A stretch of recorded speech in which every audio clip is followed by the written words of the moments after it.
Multidisciplinaria de arte dramático fue fundada en 1949 por la mítica actriz catalana Margarita Xirgu. Hoy, en el marco de los 70 años de su existencia, convocamos a mujeres referentes en el campo del arte teatral, egresadas de nuestra institución, para conversar acerca de sus vidas y de sus carreras. Bienvenidas, bienvenidos a Memoria Emotiva, un espacio de la EMAD y la Facultad de Información y Comunicación. Claudia Sánchez egresó de la EMAD en 2001 como diseñadora teatral.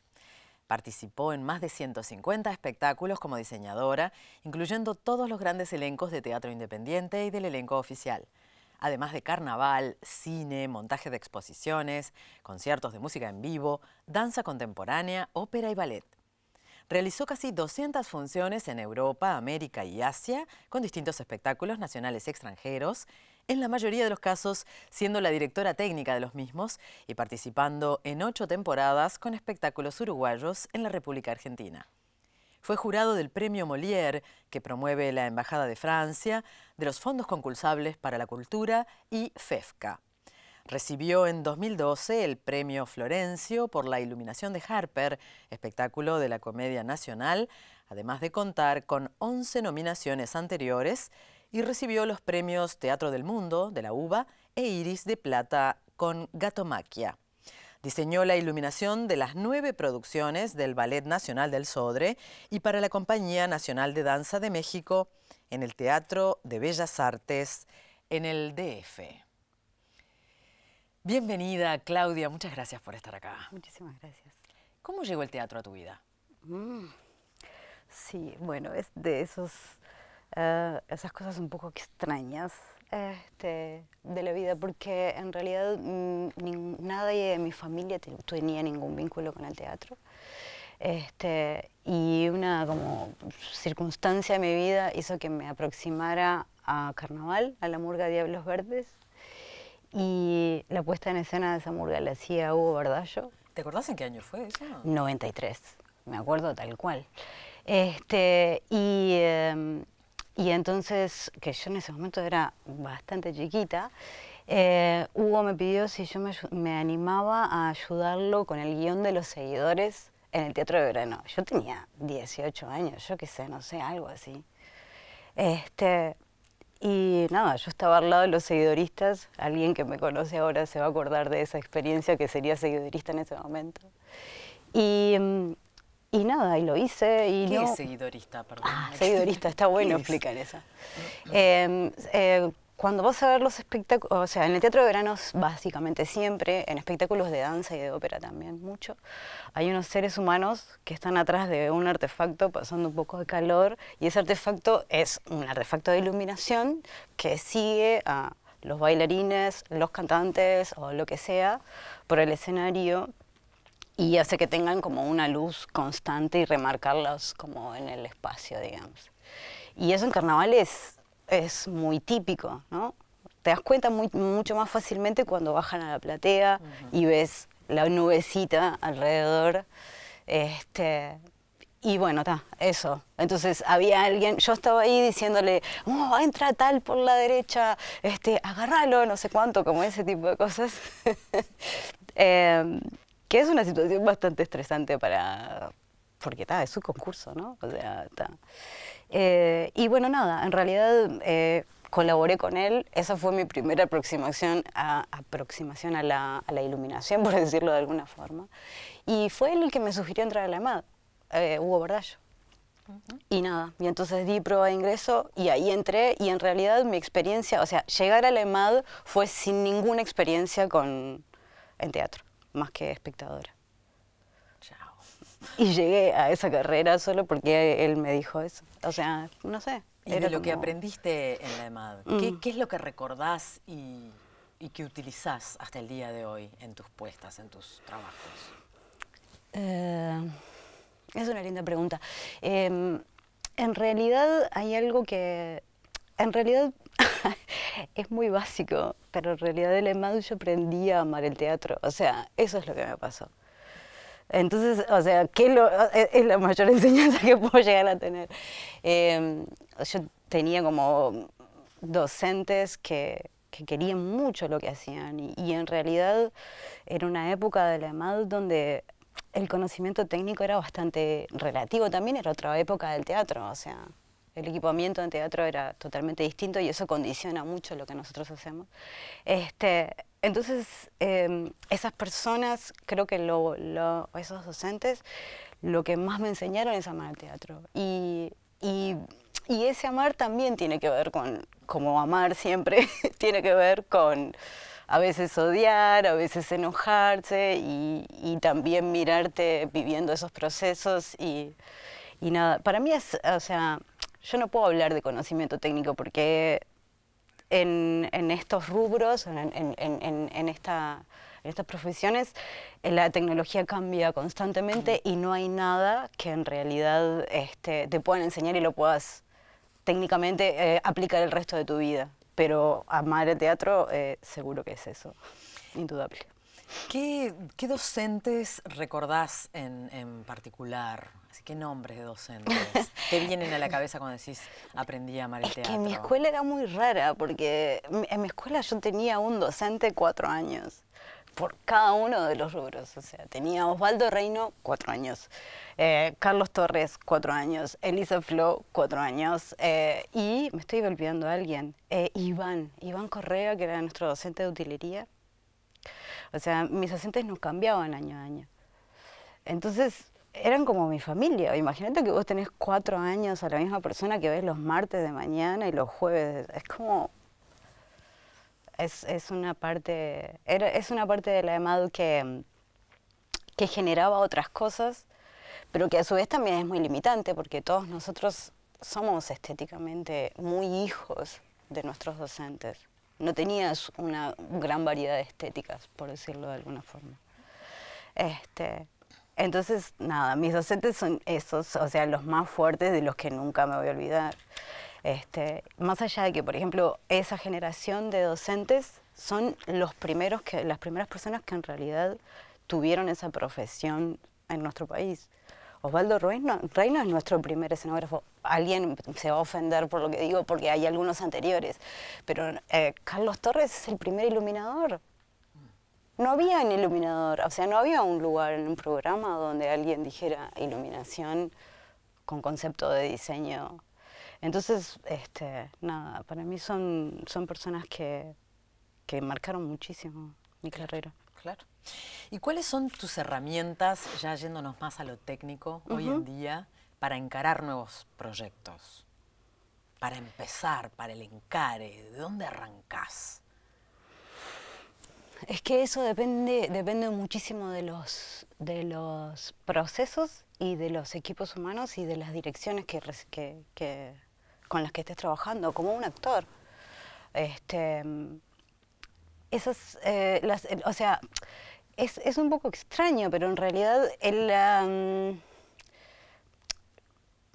son muy pocas las herramientas técnicas que vos usás reiteradamente. Nosotros tenemos, o sea, como diseñadora tengo un programa básico que es muy aburrido, es todo esto, pero digo, en realidad un lugar donde yo puedo estampar mi diseño y que después eso se traduzca en un montaje concreto y en una forma de comunicación de mis ideas.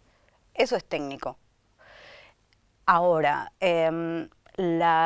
hay otra parte de todo eso que es la diferencia entre un técnico y un diseñador, que tiene que ver con lo artístico. Ahí va. Y que en realidad depende mucho de la dirección que vos tengas y cómo te encamine a todo eso. Y que es muy interesante pensar cómo puede llegar a cambiar el Teatro Nacional a partir del momento de que los directores y las directoras sean conscientes de que hay un elemento más creativo o varios elementos más creativos que pertenecen al equipo y que están mirando cómo se va a ver eso y que eso es parte de un proceso creativo. O sea, que los directores y las directoras nos dirijan a los diseñadores de la misma forma que dirigen a los actores. Decís que eso no se da tanto en la vida real actual, digamos. No, por lo menos desde la conciencia. O sea, Yo no estoy seguro si todos los directores o directoras, perdón, pero tengo que decir las dos, y soy consciente de que me gusta decir las dos, que los directores y directoras sean conscientes de un elemento creativo que está haciendo un proceso de la misma forma que lo está haciendo el actor. Yo cuando hago la luz de un espectáculo estoy haciendo un proceso creativo. Yo no sé cómo es la luz, no tengo ni idea cómo es la luz.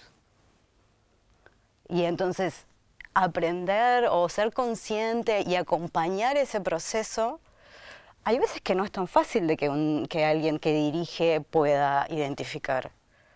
O sea, cuando un actor está en crisis por no poder llegar a lo que está buscando o lo que la dirección exige o pide o te lleva, es un proceso que también puede pasarle a un diseñador. Claro.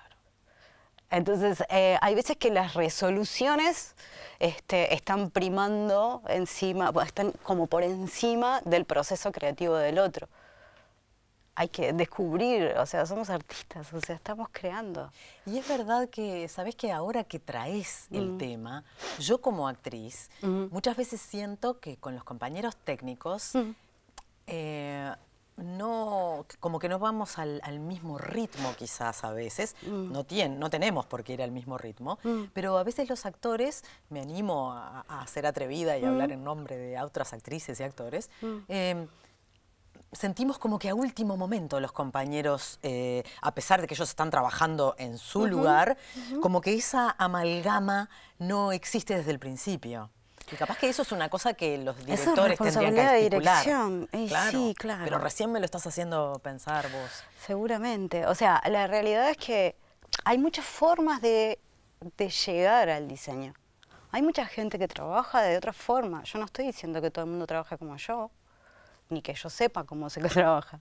O sea, yo lo que digo es, en los años que yo he trabajado, he aprendido que mi proceso es conjunto.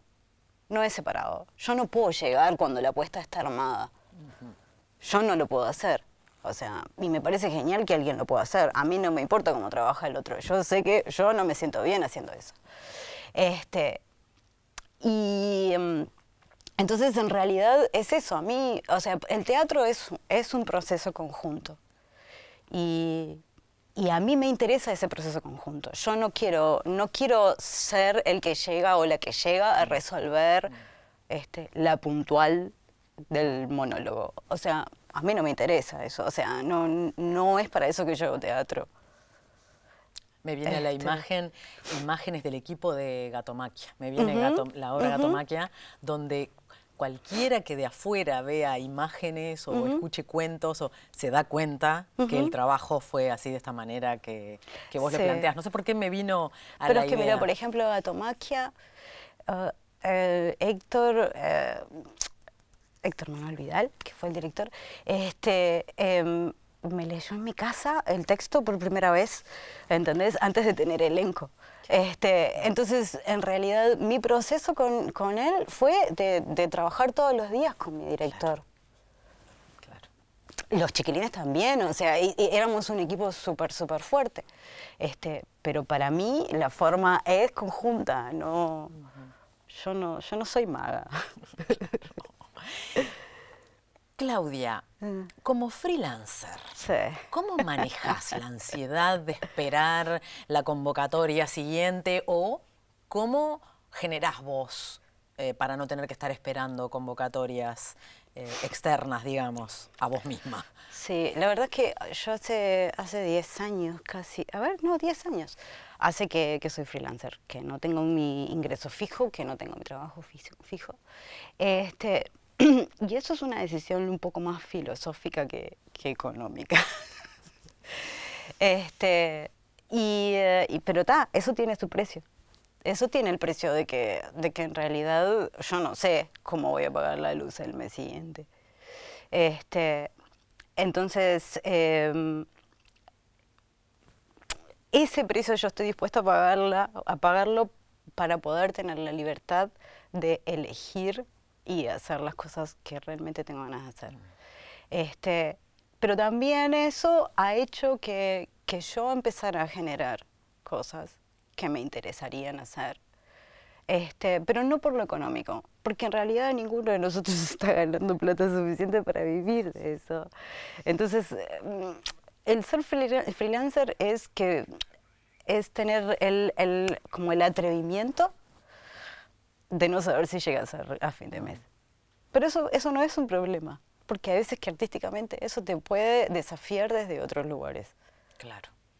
Entonces, no sé, o sea, a mí me llevó un buen tiempo poder armar el mecanismo que me permite sobrevivir y saber que, bueno, yo tengo la plata del mes siguiente de la luz, la tengo guardada. Claro.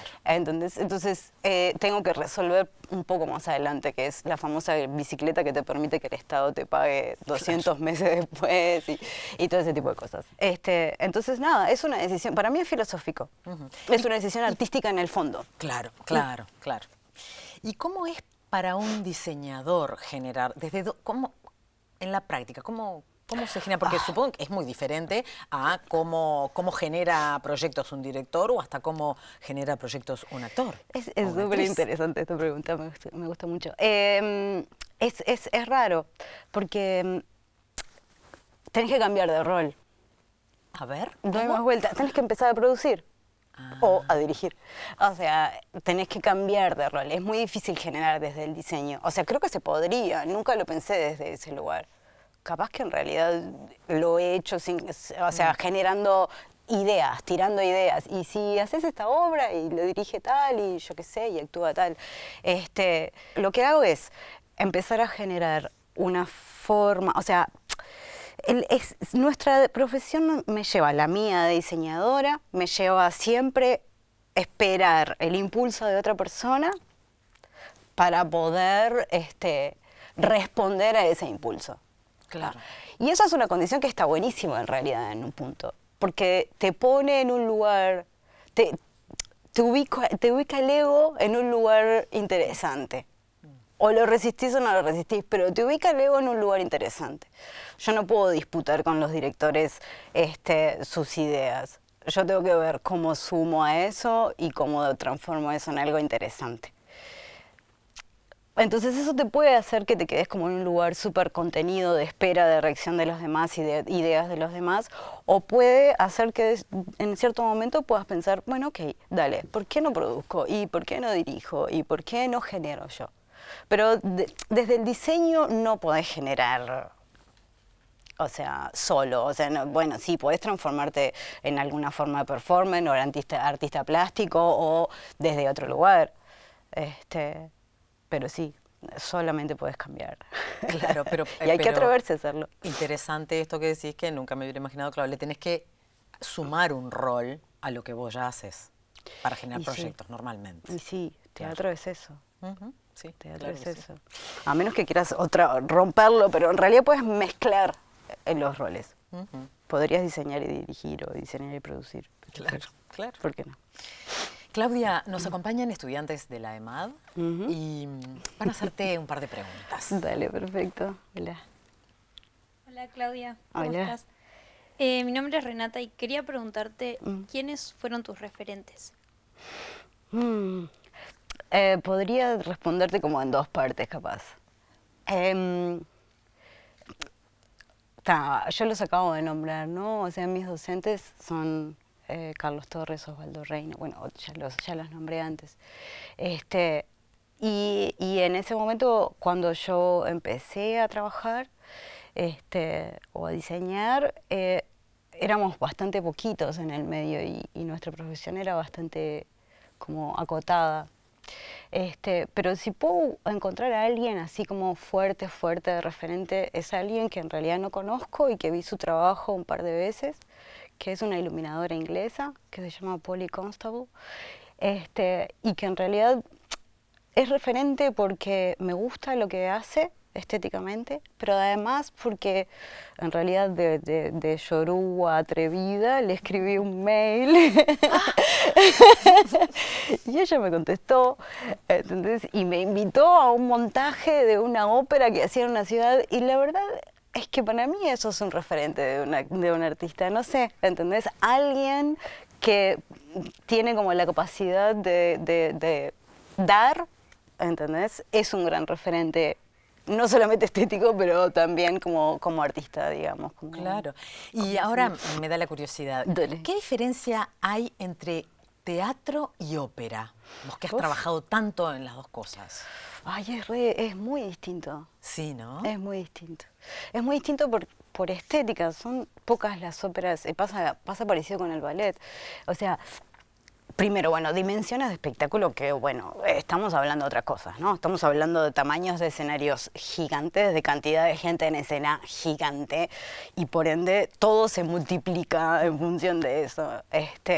Hacer una apuesta de un ballet o de una ópera es gigante, es muchísimo trabajo.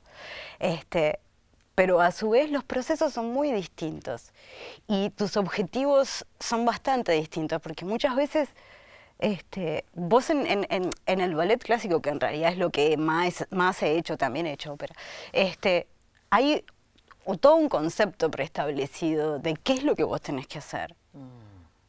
Entonces, tenés que encontrar como a ver dónde te vas a meter dentro de esa estructura para poder hacer algo un poco más interesante y que tenga que ver con lo que a vos te gustaría ver de eso. Y para mí eso no es una limitante. ¿Entendés? Sí, Para mí hay que entiendo. ser inteligente para entrar. O sea, hay que ver desde qué lugar podés meterte y que, bueno, sí, la sílfide vuela y siempre va a volar y va a seguir volando el resto de la historia de la danza. Bueno, ok, dale, ¿qué hacemos con eso? Está bien, bueno, tomémoslo a nuestro favor. Y bueno, y el teatro es un proceso que en realidad parte de otro lugar, parte del lugar de que en general, cuando se hace una apuesta se hace para romper todo lo anterior. Claro.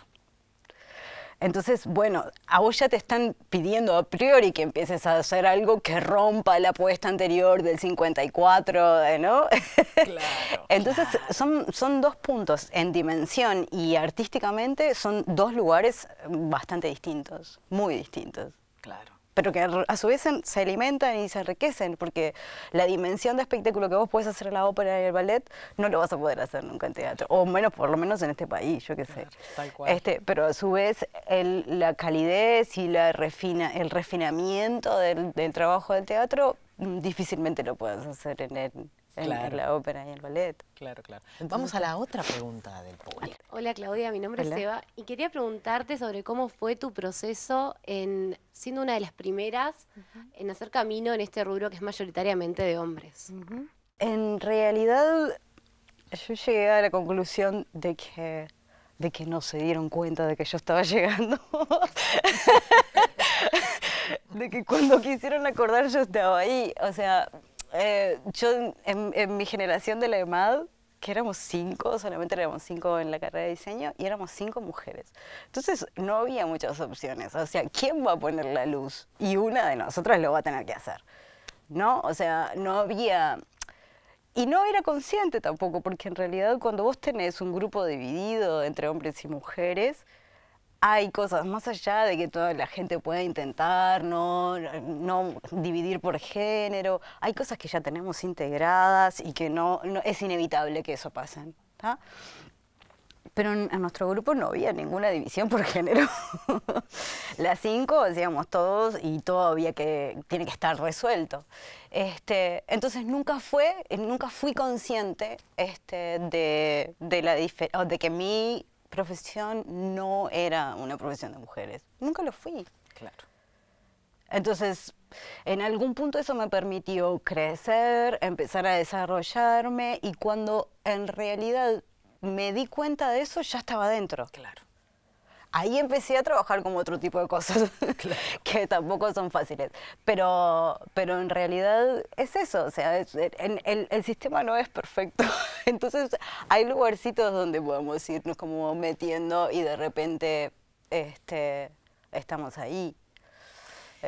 Y estas experiencias nuevas que estás teniendo, Dale. ya lo has hecho, pero que estás teniendo en el exterior. Sí. ¿Qué tal? ¿Cómo son? ¿Qué cambia? ¿Qué es diferente?